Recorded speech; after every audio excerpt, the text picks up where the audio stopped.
నేను నమ్మేది కలియుగ దేవుడు వెంకటేశ్వర స్వామి, ఆయన పవిత్రత. ఎందుకంటే వెంకటేశ్వర స్వామిని వీళ్ళు బజార్కి ఏడవాలనుకున్నారు, నాకు ఏడవాలని లేదు. మీరు వెంకటేశ్వర స్వామి ప్రతిష్టని, వెంకటేశ్వర స్వామి పవిత్రతని బజారులో పెట్టారు ముఖ్యమంత్రి చంద్రబాబు నాయుడు గారు. అసలు తిరుమల లడ్డూలో జంతువుల కొవ్వు, పంది కొవ్వు, గొడ్డు కొవ్వు, చేప నూనె అని చెప్పి మాట్లాడింది ఎవరు? ఏ ఆధారం ఉందని మీరు మాట్లాడారు?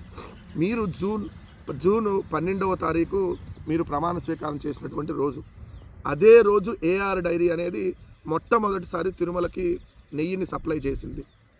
జూన్ 12 ఓకే అయ్యింది, జూన్ 22 సప్లై చేస్తే ఓకే అయింది, జూన్ 25 మూడోసారి సప్లై చేస్తే ఓకే అయింది, జూలై 4 సప్లై చేస్తే ఓకే అయింది, జూలై 6 ఏదైతే రిజెక్ట్ చేసి పంపించారు, అదే ఎన్డీడీబీ ల్యాబ్కి మీరు పంపించామని చెప్పారు.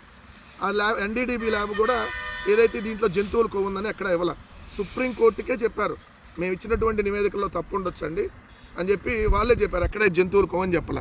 కానీ మీరు ముఖ్యమంత్రి హోదాలో ఏదైతే జంతువులు గొడ్డు కొవ్వు, పంది కొవ్వు అని చెప్పి నిస్సిగ్గుగా మాట్లాడి, ఉన్మాదకరంగా మాట్లాడి, ఏదైతే తిరుమల లడ్డులో దున్నపోతు కొవ్వు, పంది కొవ్వు అని ఏ మనిషి ఇప్పటివరకు మాట్లాడాల. 310 సంవత్సరాల చరిత్ర కలిగినటువంటి మహా గొప్ప ప్రసాదం లడ్డులో పంది కొవ్వు, దున్నపోతు కొవ్వు అని మాట్లాడి, ఉన్మాదిలాగా మాట్లాడి, మళ్ళీ ఈరోజు సిగ్గు లేకుండా మళ్ళీ దాన్ని సమర్థించుకుంటూ బజార్కి ఇచ్చారన్నారా? బజార్కి ఈడవాలని ప్రయత్నించింది మీరు,